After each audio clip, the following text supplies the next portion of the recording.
রব্বানা লাকাল হামদ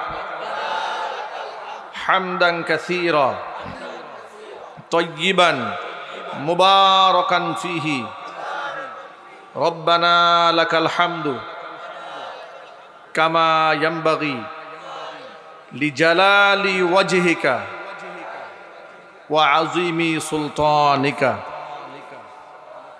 আল্লাহ রাব্বুল আলামিন আজকের ইসলামী মহাসম্মেলনকে কবুল করুন। দাওয়াতুল ইসলাম পরিষদকে আল্লাহ রাব্বুল আলামিন কিয়ামত পর্যন্ত কবুল করুন। মরহুম আলহাজ মাওলানা আশরাফ আলী ফারুকী রাহমাতুল্লাহি আলাইহি আল্লাহ রাব্বুল আলামিন তার কবরটাকে জান্নাতের টুকরায় পরিণত করে দিন। অত্র এলাকার সমস্ত মুর্দিগানের কবরে আযাব আল্লাহ রাব্বুল আলামিন কিয়ামত পর্যন্ত বন্ধ করে দিন। কাল হাসরের কঠিন ময়দানে আয়োজন আল্লাহ রাব্বুল আলামিন আমাদের সকলের নাজাতের জরিয়া হিসেবে কবুল করুন। এক বাক্যে জবাব দিয়ে বলুন তো, হেদায়েত দেওয়ার মালিক কে? পৃথিবীর কোন মানুষের হাতে কি হেদায়েতের মালিকানা আছে? পৃথিবীর কোন আলেমের হাতে, কোন বক্তার হাতে, কোন পীর ওলি কিংবা দরবেশের হাতে? হেদায়েতের মালিকানা কার হাতে? ওলিয়া উলিয়া, পীর, দরবেশ, আলিম, ওলামা তারা তো দূরের কথা, পৃথিবীর শ্রেষ্ঠ মানব নির্বাচিত আল্লাহ রাব্বুল আলামিনের পক্ষ থেকে প্রেরিত আম্বিয়া আলাইহিমুস সালাতু ওয়াস সালাম যারা ছিলেন, তারাও হিদায়াতের মালিক ছিলেন না। হিদায়াতের মালিকানা আল্লাহ পাক নবীদের হাতেও দেননি। হিদায়াতের মালিকানা যদি আল্লাহ পাক নবীগণের হাতে দিতেন, তাহলে আদম আলাইহিস সালাতু ওয়াস সালাম পৃথিবীর প্রথম নবী, প্রথম মানুষ, মালিকানা যদি তার হাতে থাকতো, তাহলে তার ছেলে কাবিল তার সন্তান হাবিলকে হত্যা করে জাহান্নামী হতো না। ঠিক কিনা বলেন? হিদায়াতের মালিকানা যদি আদমে সানি যাকে বলা হয় নবী নূহ আলাইহিস সালাতু ওয়াস সালামের হাতে থাকতো, তার কলিজার টুকরা সন্তান কেনান কুফফারদের সাথে মিলিত হয়ে প্লাবিত হয়ে আল্লাহর গজবে দুনিয়া থেকে ধ্বংস হতো না। হিদায়াতের মালিকানা যদি নবী ইব্রাহিম আলাইহিস সালাতু ওয়াস সালামের হাতে থাকতো, কলিজার টুকরা পিতা আজর মুশরিক অবস্থায় দুনিয়া থেকে বিদায় নিতেন না। হিদায়াতের মালিকানা যদি নবী লূত আলাইহিস সালাতু ওয়াস সালামের হাতেই থাকতো, প্রিয়তমা স্ত্রী কওমে লূতের এই অপকর্মের সাথে সহযোগী হয়ে আল্লাহর গজবে দুনিয়া থেকে তিনিও বিদায় নিতেন না। সর্বোপরি হিদায়াতের মালিকানা দু জাহানের বাদশা ইমামুল মুরসালিন রাহমাতুল লিল আলামিন খাতামুল আম্বিয়া নবিয়ুনা মুহাম্মদ রাসূলুল্লাহ সাল্লাল্লাহু আলাইহি ওয়াসাল্লামের হাতে যদি থাকতো, কলিজার টুকরা চাচা আবু তালেব ঈমান হারা হয়ে দুনিয়া থেকে বিদায় নিতেন না। ঠিক কিনা জুড়ে বলেন? কথাটা একটু ভালো করে পরিষ্কার করে নেন। আল্লাহর হাবিবের কলিজার টুকরা চাচা, যিনি রসুলকে শুধু ভালোবেসে ক্ষান্ত হননি, সারাটা জীবন ভর রসুলকে আগলে ধরে রেখেছেন বুকের সাথে। শিশুকাল থেকে নবী যখন পিতা হারিয়েছেন, একেবারেই মাতৃগর্ভ থেকে ইয়াতীম অবস্থায় দুনিয়াতে তিনি আগমন করলেন। কোরআনে কারীমের মধ্যে আল্লাহ পাক জানালেন, আলাম ইয়াজিদকা ইয়াতীমান ফাআওয়া, আপনাকে কি ইয়াতীম অবস্থায় পেয়ে আমি আল্লাহ আশ্রয় দেইনি? মুফাসসিরিন কেরাম আয়াতের তাফসীরের মধ্যে লিখেছেন, আল্লাহর হাবিব যদিও ইয়াতীম অবস্থায় দুনিয়াতে আগমন করেছিলেন, পিতৃহারা হয়ে দুনিয়াতে এসেছিলেন, কিন্তু পৃথিবীর এতিমরা যেমন অবহেলিত থাকে, নবীজিকে আল্লাহ পাক এভাবে অবহেলার পাত্র বানিয়ে রাখেন নাই। মানুষের চোখের পুতুলি করে রেখে দিয়েছেন। আল্লাহু আকবার বলেন। আদর এবং সুহাগ এবং ভালোবাসা একের পর এক হাত বদল হয়েছে। নবীজি সকলের কাছে আদরের পাত্র ছিলেন, সকলের নয়নমণি ছিলেন, চোখের পুতুলি ছিলেন, সকলের চোখের শীতলতা ছিলেন। 8 বছর বয়সে যখন তারা দাদা মারা যায়, দায়িত্বভার গ্রহণ করেন আবু তালেব। লম্বা সময় দায়িত্ব পালন করেন।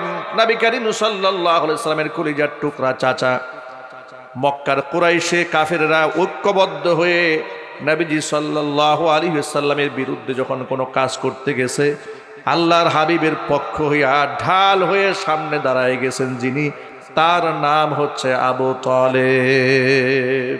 তার নাম কি? এমন একজন চাচা যখন ঈমান হারা হয়ে দুনিয়া থেকে চলে গেলেন, আল্লাহর নবী এতটা কান্নাকাটি করলেন, চোখের পানি ছাড়লেন।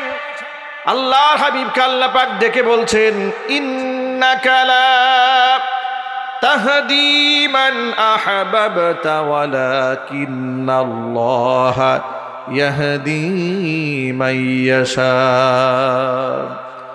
নবীজি, আপনি যাকে খুশি তাকে হিদায়াত দিতে পারবেন না, কারণ হিদায়াতের মালিক আপনি নন। আপনি হচ্ছেন দায়ী, আপনি হচ্ছেন মুবাল্লিগ, আপনি হচ্ছেন মুবাশশির, আপনি হচ্ছেন মুনজির।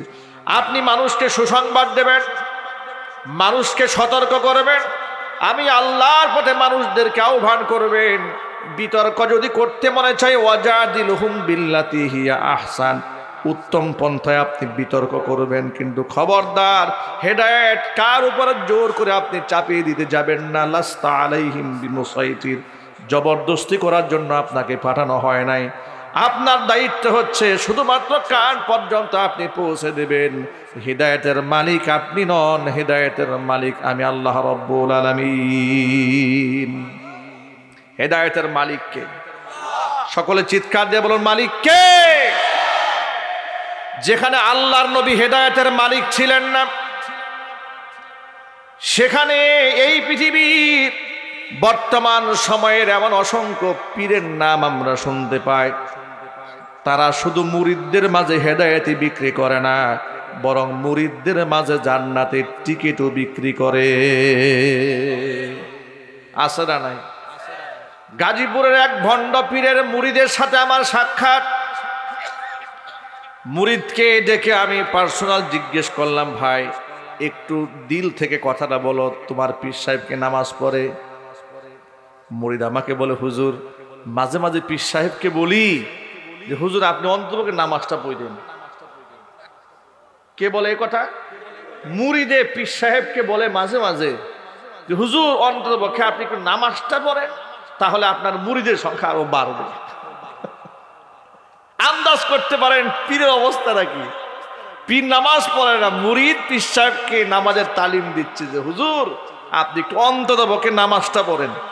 নামাজটা পড়লে আপনার জনপ্রিয়তা আরো বাড়বে, আপনার মুরিদের সংখ্যা বাড়বে। এমন পীর বাংলাদেশে আছে না নাই? আরো জোরে বলতে হবে। ইদানিং গাজীপুরের আশেপাশে একটু ভণ্ডদের আনাগোনা একটু বেশি দেখা যাচ্ছে, এদের উৎপাত একটু বেশি দেখা যাচ্ছে। একেবারে কথায় কথায় ওরস, কথায় কথায় মাজার, কথায় কথায় এগুলো চলছে, গান বাজনা এগুলা দিয়ে চলছে, কবরে সেজদা চলছে, মাজারে সেজদা চলছে। বাস্তবতা আছে না নাই? আশ্চর্যের ব্যাপার, কথাটা খুব ভালো করে শুনে রাখেন। তারাও নিজেদেরকে সুন্নি দাবি করে, সুন্নি মুসলমান বলে দাবি করে। এক বাক্যে জবাব দিয়ে বলেন, যার মধ্যে সুন্নত নাই তাকে কি সুন্নি বলা যায়? জোরে বলেন। গাড়ি চালাতে জানে না তাকে কি ড্রাইভার বলা যায়? জোরে বলেন। যার মাথার মধ্যে পানের বোঝা থাকে তাকে পানওয়ালা বলা হয়, রিক্সা যে চালায় তাকে রিক্সাওয়ালা বলা হয়, যার মধ্যে সুন্নত পাওয়া যায় তাকে সুন্নতওয়ালা সুন্নি বলা যায়। কিন্তু যার মধ্যে সুন্নত থাকে না, বেদাত থাকে, তাকে সুন্নি না বলে তাকে বেদাতি বলতে হয়।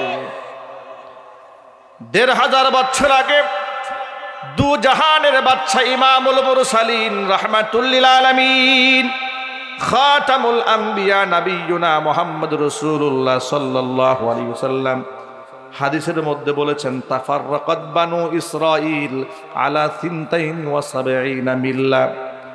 বনি ইসরায়েল সম্প্রদায়ের লোকেরা ৭২টা দলে বিভক্ত হয়ে গিয়েছিল। ওয়া সাতাতাফাররাকু উম্মতি আলা ৭৩ মিল্লাহ কুল্লুহুম ফিন্নার ইল্লা মিল্লাতান ওয়াহিদা। নবীজি বলেন, আমার উম্মতেরা ৭২ দলে না, আমার উম্মতেরা ৭৩টা দলে বিভক্ত হয়ে যাবে। কুল্লুহুম ফিন্নার, সবগুলা ফেরকা জাহান্নামে যাবে ইল্লা মিল্লাতান ওয়াহিদা, শুধুমাত্র কেবলমাত্র একটা দলের মানুষ জান্নাতে যাবে। সাহাবায়ে কেরাম জানতে চাইলেন মাহিয়া ইয়া রাসূলুল্লাহ, যে কাফেলাটি জান্নাতে যাবে সেই কাফেলার পরিচয় কি? আল্লাহর হাবিব ছিলেন জাওয়ামিউল কালিম, অল্প কথা যিনি বেশি অর্থ মানুষকে বোঝাতে পারতেন, এই যোগ্যতা আল্লাহ পাক তার রাসূলকে দান করে দিয়েছিলেন। নবী করিম সাল্লাল্লাহু আলাইহি সাল্লাম বললেন, মা আনা আলাইহি ওয়া আসহাবি, যে আদর্শের উপরে, যে মতের উপরে, যে আমলের উপরে, যে নীতিমালার উপরে আমি মুহাম্মদ সাল্লাল্লাহু আলাইহি সাল্লাম আছি, আমার সাহাবায়ে কেরাম যে নীতিমালার উপরে আছেন, ওই কাতারটাই হচ্ছে জান্নাতি কাতার। জোরে বলুন সুবহানাল্লাহ। এখান থেকে আরেকটা বিষয় খুব স্পষ্ট হয়ে গেল, আল্লাহর নবী সাল্লাল্লাহু আলাইহি ওয়াসাল্লাম যেমন আমাদের মুক্তাদা, আল্লাহর হাবিব সাল্লাল্লাহু আলাইহি সাল্লাম যেমন আমাদের মুক্তাদা, অনুরূপভাবে সাহাবায়ে কেরাম রাদিয়াল্লাহু তাআলা আনহুম আজমাইন তারাও আমাদের মুক্তাদা। কথা বলতে হবে, ঠিক কিনা? সাহাবায়ে কেরাম রাদিয়াল্লাহু তাআলা আনহুম আজমাইন তারাও হেদায়েতের মানদণ্ড, তারাও মিয়ারে হক, সত্যের মাপকাঠি, যাদের উপরে আল্লাহ পাক সন্তুষ্ট হয়ে গেছেন, যাদের সমালোচনা করতে আল্লাহর হাবিব সাল্লাল্লাহু আলাইহি সাল্লাম বারবার নিষেধ করেছেন। আল্লাহ আল্লাহ ফি আসহাবি, খবরদার আমার সাহাবীদের ব্যাপারে আল্লাহকে ভয় করো। লা তাত্তাখিযুহুম গরাদাম মিন বাদি, আমার ইন্তেকালের পরে আমার সাহাবীদেরকে সমালোচনার টার্গেটে পরিণত করো না। আমি অবাক হয়ে যাই, আজকে বাংলাদেশের কিছু ভাইরা দেখি যে তারা সাহাবায়ে কেরামের গুনার পার্সেন্টেজ ভাগ করে ক্লাসিফিকেশন করছে। নাউজুবিল্লাহ বলবেন না? গুনাহের তারতম্য ভাগ করে ক্লাসিফিকেশন করছে, তারতম্য বিন্যাস করছে, যে ইনি হচ্ছেন অনেক বড়, এরপরে ইনি, এরপরে ইনি। ইনার গুনার মাত্রা হচ্ছে 2%, আমলের মাত্রা হচ্ছে 98%। নাউজুবিল্লাহ, নাউজুবিল্লাহ জোরে বলবেন না? ভাই আমি আপনি কে? আমি আপনি কে? আমি আল্লাহ রাসূল সাল্লাল্লাহু আলাইহি ওয়াসাল্লামের সাহাবীদের গুনাহ এবং নেকটাকে আমি তারতম্য করব, এটাকে আমি স্তর বিন্যাস করব। তিনি 2% গুনাহ করেছেন, 98% ভালো করেছেন। এই ভুল ধরার আমি কে, আপনি কে? আমার ব্যাপারে কোনো বর্ণনাই নাই, আমি কোন পথের পথিক আমার ব্যাপারে কোনো বর্ণনা নাই। আর আপনি আমি তাদের সমালোচনা করছি যাদের ব্যাপারে আল্লাহ ঘোষণা করে বলে দিয়েছেন রাদিয়াল্লাহু আনহুম ওয়া রাদওয়ান, আমি এদেরকে মাফ করে দিয়েছি, আমি এদের প্রতি সন্তুষ্ট হয়ে গিয়েছি। চিল্লায়ে এখন আল্লাহু আকবার। আদনা থেকে আদনা সাহাবী, বিখ্যাত থেকে অখ্যাত পর্যন্ত কোন সাহাবীর সমালোচনা করা উম্মতের জন্য জায়েজ নাই, হারাম। সাহাবায়ে কেরামের সমালোচনা করা হালাল না হারাম? জোর আওয়াজে বলতে হবে, হালাল না হারাম? খবরদার, সাহাবায়ে কেরামের সমালোচনা করা যাবে না। দেখুন, জারহ ওয়া তা'দীলের কিতাব যারা লিখেছেন, অর্থাৎ হাদিসের রাবীদের জীবনে যারা লিখেছেন, আর যারা হাদিস গ্রহণ করেছেন, এত সতর্কতার সাথে হাদিস নিয়েছেন মুহাদ্দিসিনে কেরাম, জীবনে একটা মিথ্যা কথা বলেছেন বলে যদি কোনো ব্যক্তিকে পাওয়া গেছে, তার কাছ থেকে কেউ হাদিস নেয় না। সুবহানাল্লাহ।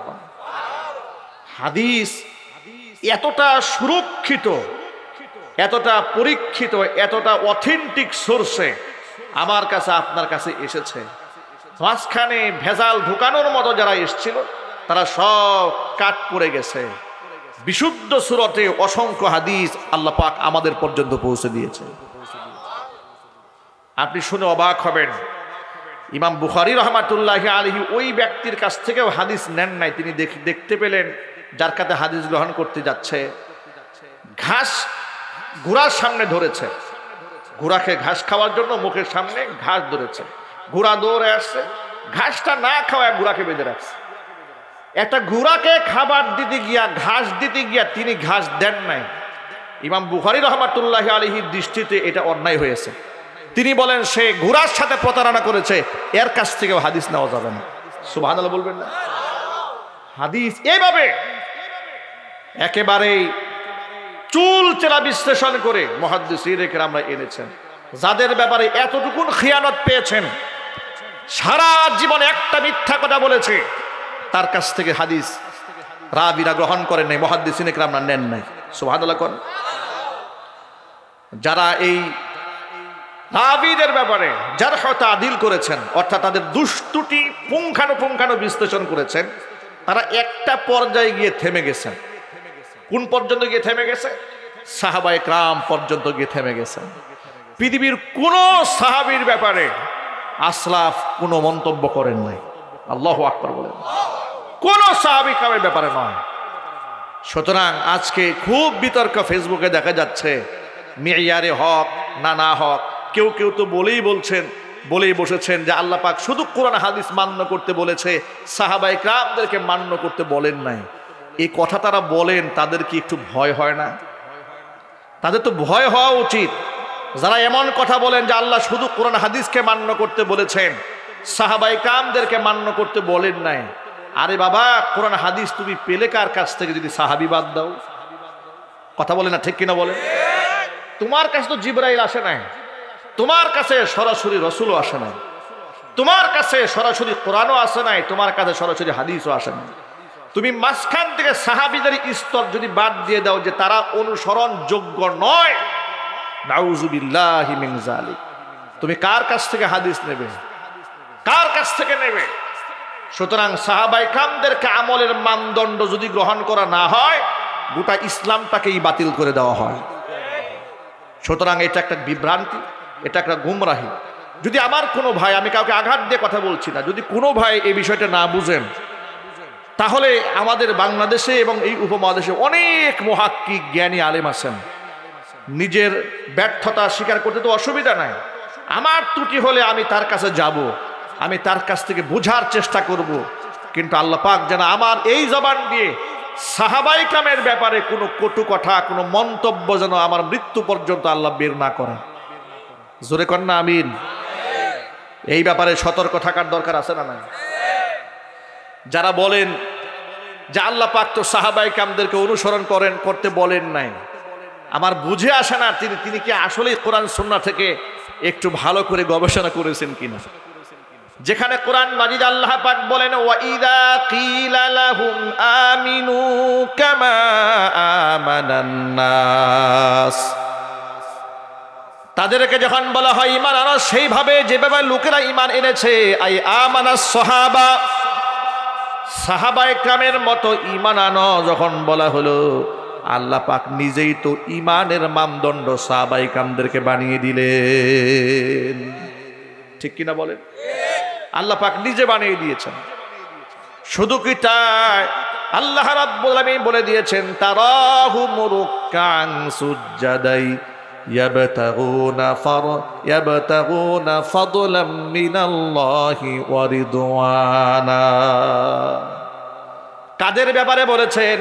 নবীজির সাহাবীদের ব্যাপারে আল্লাহ বলেছেন, আপনি দেখবেন তারাহুম, তাদেরকে দেখতে পাবেন রুকআন সুজদা, এরা থাকে রুকুতে, এরা থাকে সিজদায়। কেন থাকে? ইয়াবতাগুনা ফাদলাম মিনাল্লাহি ওয়া রিদওয়ানা, আল্লাহর পক্ষ থেকে সন্তুষ্টি, করুণা, ভিক্ষার আশায় তারা আল্লাহর সামনে রুকু সিজদা করে পড়ে থাকে। জোরে জোরে কোন আল্লাহু আকবার। অসংখ্য আয়াত কোরআন মাজিদ আল্লাহ পাক সূরা হুজুরাতের মধ্যে বলে দিয়েছেন, উলাইকাল্লাযীনা আমতাহানাল্লাহু কুলুবাহুম লিত্তাকওয়া, আল্লাহ রাব্বুল আমিন তাদেরকে তাকওয়ার জন্য পরীক্ষা করে দিয়েছেন, তারা তাকওয়ার পরীক্ষার মধ্যে উত্তীর্ণ হয়েছে। জোরে জোরে কোন আল্লাহু আকবার। লাহুম মাগফিরাতু ওয়া আজরুন আযীম, পরীক্ষায় উত্তীর্ণ হওয়ার পর এদের জন্য সুসংবাদ হচ্ছে, লাহুম মাগফিরাতুন ওয়া আজরুন আযীম, সাহাবীদের জন্য রয়েছে ক্ষমা, শুধু ক্ষমা নয়, ও আজরুন আযীম, আমি আল্লাহর পক্ষ থেকে মস্ত বড় পুরস্কার। আচ্ছা আপনারা বলেন তো, হক আর বাতিল, আমরা যাকে হক বললো বাতিল বলবো, কিসের মানদণ্ডে? আল্লাহ যার উপর সন্তুষ্ট তাকে বাতিল বলার সুযোগ আছে? একটু জোরে বলতে হবে। আল্লাহ যদি বলে এর জন্য বিরাট পুরস্কার আছে, এর দ্বারা কি প্রমাণ হয়? ও এমন কাজ করেছে যে কাজটা আমার জন্য মানদণ্ড হয়ে গেছে। কথা বলতে হবে, ঠিক কিনা? কিছু কিছু ভাইরা এমনও প্রশ্ন তুলেন যে কোনো সাহাবী তো জিনা করেছেন, আল ইয়াজু বিল্লাহ। আরে বাবা, আপনি কি শুধু তার জিনা করা দেখেছেন? জিনা করার পরে তার অনুতপ্ত হওয়ার বিষয়টা দেখেন নাই? সুবহানাল্লাহ বলবেন না? আপনি মাইজ আল আসলামী রাদিয়াল্লাহু তাআলা আনহুর কথাই তো আপনারা বলেন তিনি জিনা করেছিলেন। নিশ্চয় তিনি করেছিলেন, তিনি মানুষ। জিনা করার পরে তিনি কি করেছিলেন সেটা কেন বলেন না? সাহাবা ইকরাম রাদিয়াল্লাহু তাআলা আনহুম আজমাইন তাদের প্রতি সন্তুষ্ট আছেন কে? জোরে বলেন তো, একটু জোরে বলেন না। এ কথা কোরআনে লেখা আছে না নাই? আরো জোরে বলেন। জনৈক আলোচক বলেছেন যে কোরআনে আল্লাহ বলেছেন ইয়া আইয়ুহাল্লাযীনা আমানু আতিউল্লাহ ওয়া আতিউর রাসূল, কিন্তু উনি খুব সূক্ষ্মভাবে এই আয়াতের একটা অংশ বাদ দিয়ে দিয়েছেন। আপনি যখন এই আয়াতটাই তেলাওয়াত করলেন যে আল্লাহ এবং রসুলকে আনুগত্য করতে করতে বলা হয়েছে আয়াতে, আপনি কেন আরেকটা শব্দ মাঝখানে বাদ দিলেন? আপনি যখন পড়লেন আয়াতটা পুরোটা কেন পড়লেন না? ইয়া আইয়ুহাল্লাযীনা আমানু আতিউল্লাহ ওয়া আতিউর রাসূলা ওয়া উলিল আমরি মিনকুম। শুধু আল্লাহ এবং রসুল বলেই তো আল্লাহ ক্ষান্ত করেন নাই, তোমাদের মধ্যে যারা সিদ্ধান্ত নিতে পারে তাদের মতামতকে তোমরা ফলো করবে। সুবহানাল্লাহ বলেন। তাফসিরে কিতাবের মধ্যে খুলে দেখবেন আহলুর রায় যারা, সিদ্ধান্ত দেওয়ার উপযুক্ত যারা, মুস্তাহিদ ইমাম যারা, তাদের কথা এসছে, রাষ্ট্রনায়কের কথা এসছে, কোরআন সুন্নাহ সম্পর্কে অধিক অবগত এমন ব্যক্তিদের কথা এসছে। এদের যখন স্টেজ আপনি মানতে যাবেন, তো সাহাবায়ে কেরামদেরকে বাদ দিয়ে কি মুস্তাহিদ ইমামের গুরুত্ব বেশি? কথা জোরে বলতে হবে তো। তাহলে কোরআন হাদিসে কোথায় নাই সাহাবায়ে কেরাম অনুসরণ করা যাবে না? এই ধরনের বাজে কথা বলার আগে একটু ভালো করে পড়াশোনা করা উচিত। আমাদের বাংলাদেশে একটা ট্রেডিশন হয়েছে নতুন, কম লেখাপড়া করে উদ্ভট ফতোয়া মিডিয়ার সামনে দেওয়া। এর একটা ফায়দাও আছে এদের দৃষ্টিতে। ফায়দা হচ্ছে উদ্ভট কথা বলবে, বাজে কথা বলবে, জুতার মিছিল হবে বাংলাদেশে। একটু জোরে বলতে হবে, ঠিক কিনা? আর আপনি বলবেন ভক্ত আছে। আরে বাবা, এই দেশ তো এমন একটা রাষ্ট্র, কার ভক্ত না এই দেশে বলেন? আপনি যে বলেন তার বিরাট ভক্ত কুল আছে, লক্ষ লক্ষ মানুষ আছে। আর বেটা ভক্ত নাই কার? ডানবাগি, রাজারবাগি, আটকশি, মাইজ ভান্ডারি, যত ভণ্ড আছে সবার দরবারে লক্ষ লক্ষ মুরিদ আছে। মানুষ বেশি হয় যদি হকের মানদণ্ড হয়।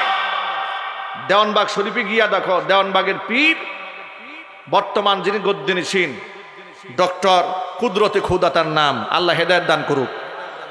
একেবারে দাড়ি প্রিন্স কাটিং কুটিং করে একেবারে খুব মনে হয় সিনেমার হিরো বসে আছে, মুরিদরা একেবারে সেজদা দিয়ে পড়ে আছে পীর সামনে। তো তুমি কি বলবা? তারও তো লক্ষ লক্ষ লোক আছে। সুতরাং হেদায়েত তো আল্লাহর পক্ষ থেকে আসে। কথা বলতে হবে, ঠিক কিনা? সাহায্য চাইতে হবে কার কাছে? আল্লাহর কাছে। কথা বলতেছিলাম যেটা, সেটা হচ্ছে লেখাপড়া কম করে উদ্ভট ফতুয়া দিয়ে ভাইরাল হওয়া, এটা মোটামুটি বাংলাদেশে একটা ট্রেডিশন হয়ে গেছে। যদি বলতে হবে, ঠিক কিনা? যার দরুন দেখা যায় এই ধরনের বিভ্রান্তি যারা করে সমাজে, ফেসবুকে তাদেরকে নিয়ে প্রচুর পরিমাণ রোস্টিং ভিডিও হয়, তাদেরকে নিয়ে খুব মাতামাতি হয়। তারা খুব অল্প দিনেই সেলিব্রিটি তারকা হয়ে যায়। 6 মাস পরে জুতা পিটা খাওয়ার পরে লাইভে এসে বলে, ভাই এক্সট্রিমলি সরি। কথা বলেন, ঠিক কিনা বলেন? আমার ভুল হয়ে গেছে, আমাকে ক্ষমা করে দেন। ওই পাগলার মতো, কি পাগলা জানো? সিদ্দিক পাগলার মতো। এটা এমন একটা দেশ যে দেশে চুরি করে ভাইরাল হলেও লোকেরা তাকে তারকা বানায় ফেলে। এই দেশের নাম বাংলাদেশ। কথা বলতে হবে, ঠিক কিনা? এই সিদ্দিক সুরাকে দেখেছি কোন এক ফুটবল টুর্নামেন্ট খেলা হচ্ছে, ওই খেলায় যে বর্তমান যে এমপি হয়েছে ব্যারিস্টার সুমন সাহেব, এই সুমন সাহেবের সাথে তাকে অতিথি বানাইয়া সিদ্দিক সুরারে এর পাশে নিয়ে বসাইছে। এই জাতির রুচির দুর্ভিক্ষ কত হয়েছে একটু চিন্তা করেন। যে জাতির কাছে হিরো আলম নায়ক হয়, যে জাতির কাছে সিদ্দিক সুরা সেলিব্রিটি হয়, সেই দেশে ভণ্ড মৌলবীরাও সেলিব্রিটি তারকা হয়। কোনো অসুবিধা নাই এদেশে সেলিব্রিটি হওয়ার জন্য। এদেশে ভাইরাল হওয়ার সহজ রাস্তা হচ্ছে উদ্ভট ফতোয়া দেবে, আবার 6 মাস পরে মাফ চায় নেই, বলবে আগের কথা ঠিক হয় নাই, এক্সট্রিমলি সরি, ভাইরাল হয়ে গেছে। কথা বলতে হবে, ঠিক কিনা? আবার কিছু লোকেরা খুব মানবিক কথা বলেন যে মানুষ মাত্রই তো ভুল হয়, তো এত সমালোচনা করার কি আছে? আরে বেটা, ড্রাইভিং যে ব্যক্তি করবে লাইসেন্স হাতে নিয়ে তাকে ড্রাইভিং করতে হবে। তুমি লাইসেন্স ছাড়া ড্রাইভিং করতে আসছো কেন? লাইসেন্স ছাড়া তুমি ড্রাইভিং করতে এসছো কেন? যদি কোনো ব্যক্তি লাইসেন্স ছাড়া ড্রাইভিং করে, রাস্তাঘাটে মানুষ মারা যায়, সে মার্ডার কেসের আসামি হবে, ঠিক কিনা বলে? লাইসেন্স থাকার পর যদি অ্যাক্সিডেন্ট হয় তাহলে শাস্তি কমে যাবে। কিন্তু বাংলাদেশের অধিকাংশ জায়গায় যারা কথায় কথায় ওয়াজে বসে ভুল বলে, এদের পড়াশোনার ব্যাকগ্রাউন্ডটা দেখেন। ফতুয়া বিভাগে একটা পৃষ্ঠাও পড়ে নাই, নামের শুরুতে মুফতি। একটু জোরে বলতে হবে কথা, ঠিক কিনা?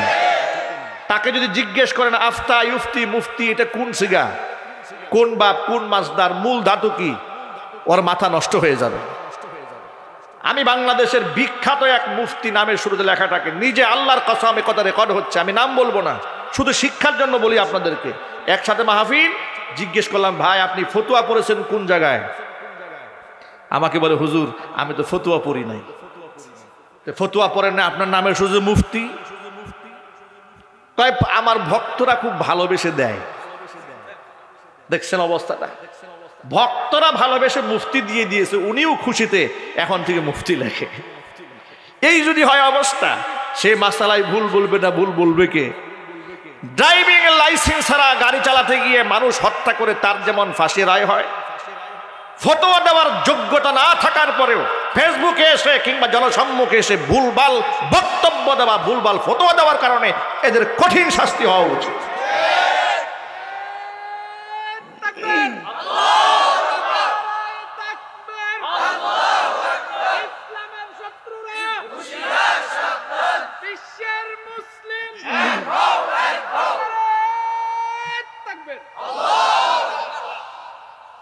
মানবিক কথা বলে যে একজন ভুল করলেন, আপনারা সকলেই মিলে ফেসবুকে প্রতিবাদ করলেন, ওয়াজে ময়দানে বললেন, আরে বেটা তুমি এ কথা বলো না কেন যে ভাই তুমি এই ধরনের ভুলভাল সকালে বলো একটা, দুপুরে বলো একটা, বিকালে বলো একটা, এরকম ভুল না বলে একটু ভালো করে লেখাপড়া করে এসে এরপরে মঞ্চে ওঠো, যাতে মুসলিম সমাজে বিভ্রান্তি না হয়। কথা বলে না, ঠিক কিনা?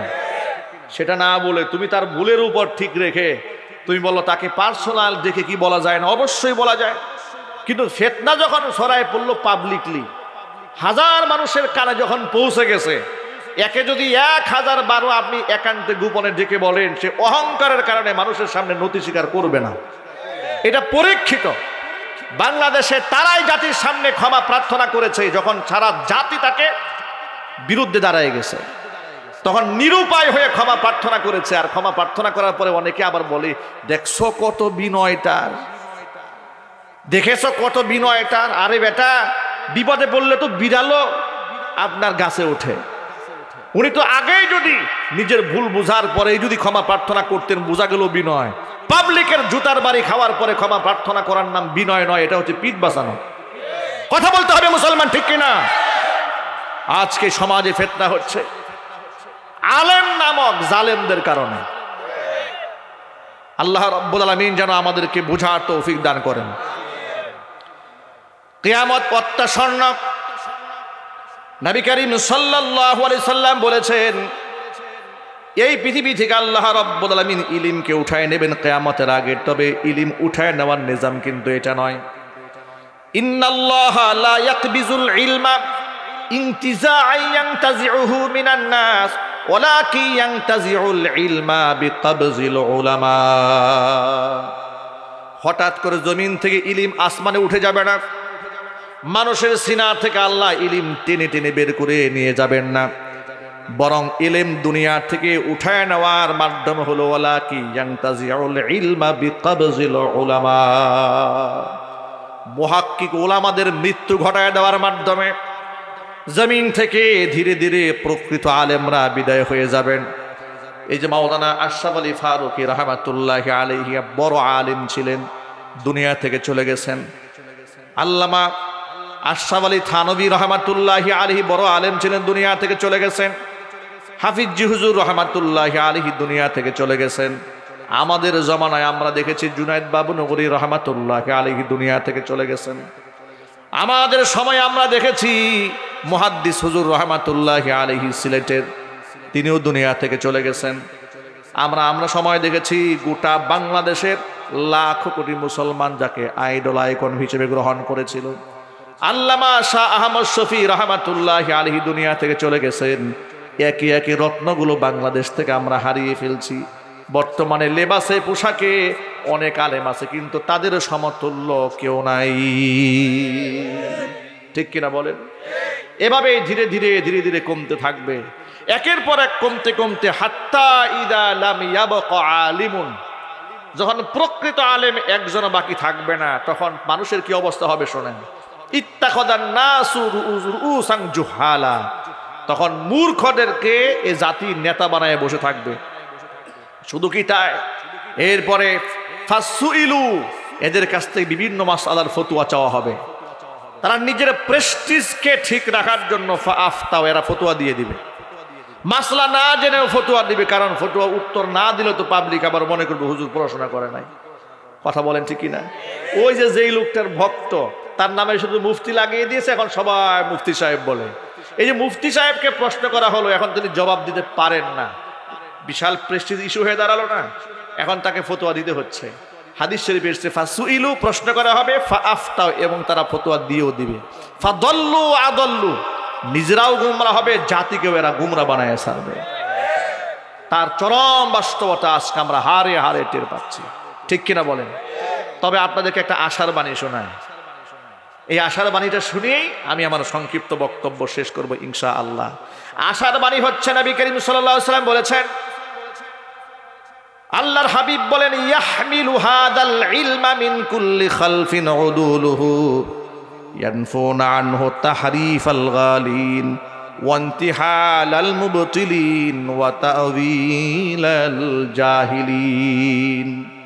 আও কামা ক্বালা আলাইহিস সালাতু ওয়াস সালাম, নবীজি সাল্লাল্লাহু আলাইহি সাল্লাম বলেছেন, প্রত্যেকটা উম্মতের প্রত্যেকটি পরবর্তী প্রজন্মের মধ্যে একদল ইনসাফগার ব্যক্তিরা এই ইলমের ধারক এবং বাহক হবেন।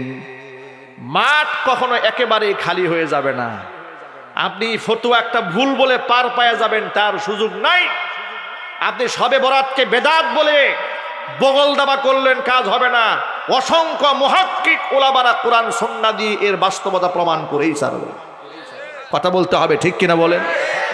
আপনি ভুলভাল মাজারে সেজদা দিয়ে পাবলিককে বুঝায় যাবেন যে ভাই মাজারে গিয়ে সেজদা দেন, এটা ইবাদতের সেজদা না, এটা হচ্ছে সম্মানের সেজদা, তাজিমি সেজদা, এটা জায়েজ আছে। কেন?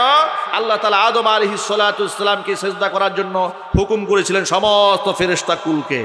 ইত্যাদি যুক্তি তর্ক দেখায়া আপনি ভুলভাল ব্যাখ্যা করে এখান থেকে বিদায় হবেন, তার সুযোগ নাই। আপনার দাঁত ভাঙ্গা জবাব দেওয়ার জন্য হক্কানি উলামা ইকরাম জমানায় জমানায় থাকবে।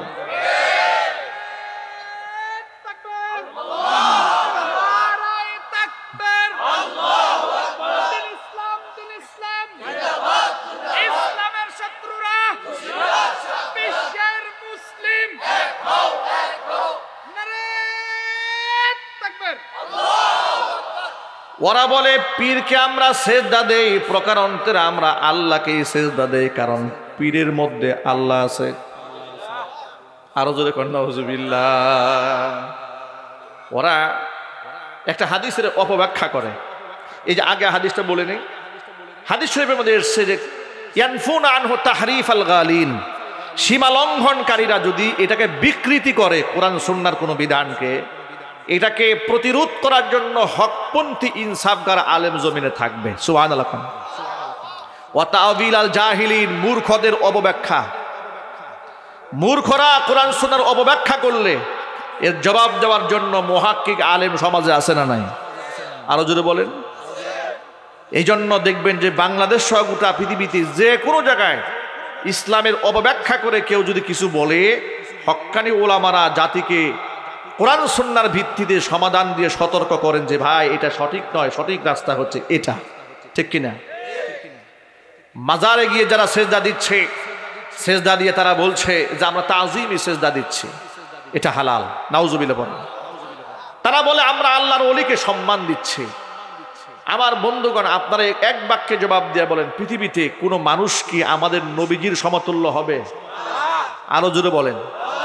পৃথিবীর সমস্ত অলিদেরকে যদি এক পাল্লায় দেওয়া হয়, পৃথিবীর সমস্ত অলি, একেবারে আবদাল পর্যায়ের অলি, মুস্তাজাব ও দাও পর্যায়ের অলি যদি এক পাল্লায় দেওয়া হয়, নবী করিম সাল্লাল্লাহু আলাইহি সাল্লামের পায়ের জুতার ধুলার সমান হবে? হবে না। ওরা পীর সাহেবের সেবার নামে পীর সাহেবকে সিজদা দিচ্ছে। আপনারা বলেন, আল্লাহর নবী সাল্লাল্লাহু আলাইহি সাল্লাম এই পৃথিবীতে যে সম্মান পেয়েছেন, আল্লাহ পাক যে মর্যাদা তাকে দিয়েছেন, নবীজির চেয়ে বেশি মর্যাদা এই পৃথিবীতে আল্লাহ পাক কাউকে দেবেন? আরো জোরে বলেন। কাউকে দিয়েছেন? সম্ভাবনা আছে।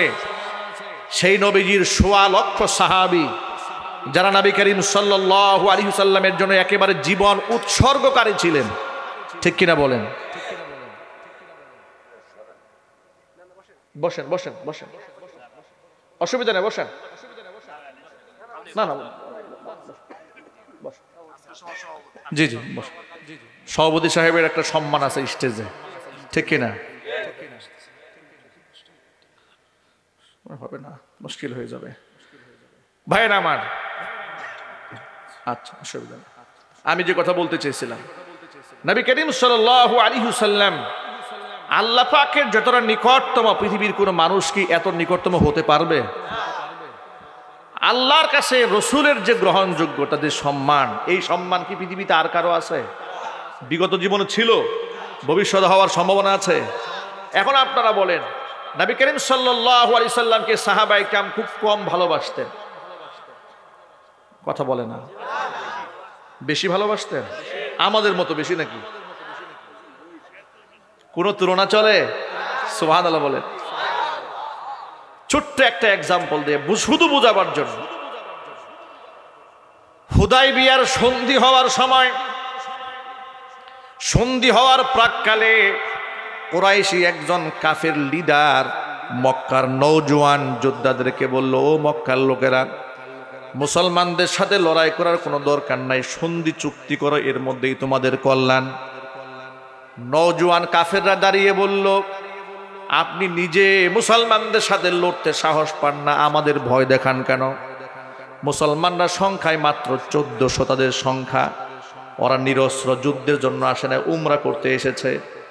আর আমরা সশস্ত্র মক্কার সবগুলা বাহিনী মিলে যদি এদেরকে হানা দেই, এদের হুদায়বিয়া প্রান্তরে সকলকে দাফন করে ফেলা সম্ভব। তখন কুফফারদের কুরাইশি লিডার ডেকে বলে, শোনো, রক্ত গরম করো না, ওয়াল্লাহি ওয়া রাব্বিল কাবা, কাবার রবের কসম করে বলছি, আমি বাদশা নাজ্জাশীর দরবারে গেছি, আমি বাদশা হিরাক্লিয়াসের কাছে গেছি, রোম পারস্যের রাজা ধীরাজ সম্রাট, তাদের দরবারেও গেছি। আমি কোনো রাজাকে, কোনো বাদশাকে, তাদের অনুসারীদেরকে এত সম্মান করতে দেখি নাই যত মোহাব্বত মুহাম্মদ সাল্লাল্লাহু আলাইহি ওয়াসাল্লামের সাহাবীরা তো মুহাম্মদ সাল্লাল্লাহু আলাইহি ওয়াসাল্লামকে করে। শুধু কি মোহাব্বত করে, সে কসম করে বলেছে, ওয়াল্লাহি মা রাআইতু আহাদান ইউহিব্বু আহাদান কা আসহাবি মুহাম্মাদিন মুহাম্মাদা। মুহাম্মদ সাল্লাল্লাহু আলাইহি ওয়াসাল্লামের সাহাবীরা মুহাম্মদ সাল্লাল্লাহু আলাইহি ওয়াসাল্লামকে যে ভালোবাসে, এমন ভালোবাসার নজিরা পৃথিবীতে কোনো মানুষ মানুষকে এত ভালোবাসতে পারে, এমন নজিরা আমি পৃথিবীর কোথাও দেখিনি।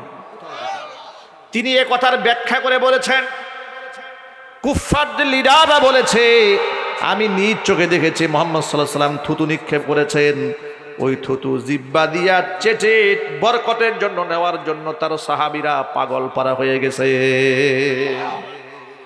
তিনি ওযু করেছেন, ওযুর পানি জমিনে বয়ে গেছে, প্রবাহমান সেই পানি, ব্যবহৃত সেই পানি বরকতের জন্য সাহাবীদেরকে দেখেছি গায়ের সাথে জড়ায় তারা মাখামাখি করছে।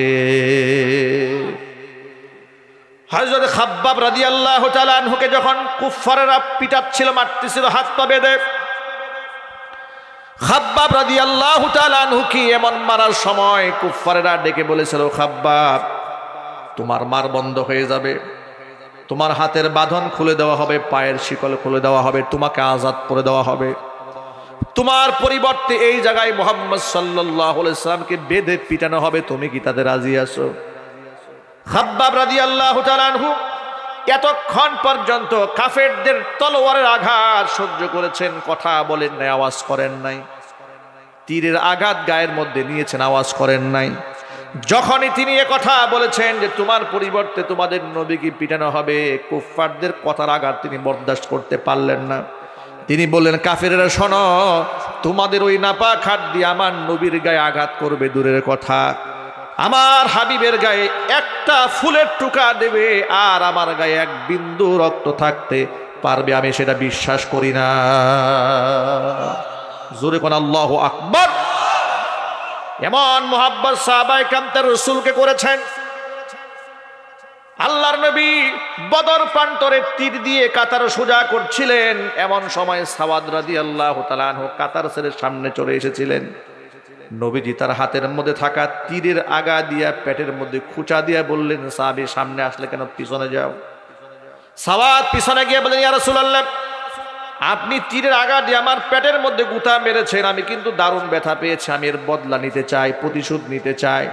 কোরআন শরীফের আইন আছে, ওয়াল জুরুহা কিসাস, যদি কেউ আঘাত দেয় তার সাজা হচ্ছে পাল্টা আঘাত। নবীজি কাল বিলম্ব করলেন না, সাথে সাথে নিজের হাতের তীরটা সাওয়াদের হাতে উঠাই দিলেন। সাওয়াদ বললেন, নবীজি আপনি যখন পেটের মধ্যে গুতা মেরেছেন আমার গায়ে কোনো জামা ছিল না, কিন্তু আপনার গায়ে চাদর আছে, চাদর সরান। আল্লাহর হাবিব সাথে সাথে গায়ের চাদরটা সরিয়ে দিয়েছেন। সাওয়াদ রাদিয়াল্লাহু তাআলা আনহু হুজুরের উন্মুক্ত দেহ দেখে লোভ সামলাতে পারেন নাই, জড়ায় ধরেছেন নবীজি সাল্লাল্লাহু আলাইহি ওয়াসাল্লামকে, জড়ায় দিয়ে ঠোঁট দ্বারা গোটা দেহের মধ্যে চুমা খাইতে থাকলেন।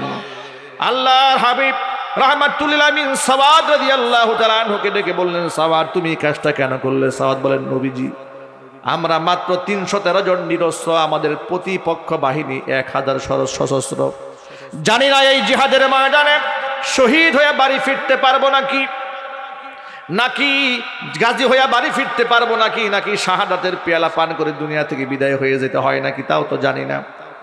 জীবনে একটা সুবর্ণ সুযোগ পেয়ে নিয়েছি, আপনার পবিত্র দেহের সাথে আমার দেহটা লাগায় নেওয়ার, আমার ঠোঁটটা লাগায় নেওয়ার, যাতে করে দুনিয়া থেকে বিদায়ও যদি হয়ে যায় মনের মধ্যে কষ্ট না থাকে, আমার নবীজির পবিত্র দেহের সাথে আমার দেহের একটু ঘষা লেগেছে।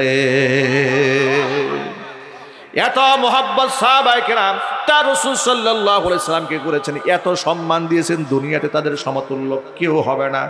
যাদের প্রতি আল্লাহ সন্তুষ্ট হয়ে গেছেন, যে বদরের সাহাবীদেরকে নবীজি সাল্লাল্লাহু আলাইহি সাল্লামের মাধ্যমে আল্লাহ জানিয়ে দিয়েছেন, ও বদরি সাহাবীরা, তোমাদের উপর আল্লাহ এত সন্তুষ্ট হয়েছেন, তোমাদের যা মনে চায় তাই করো, তোমাদের জন্য আল্লাহর জান্নাত ওয়াজিব।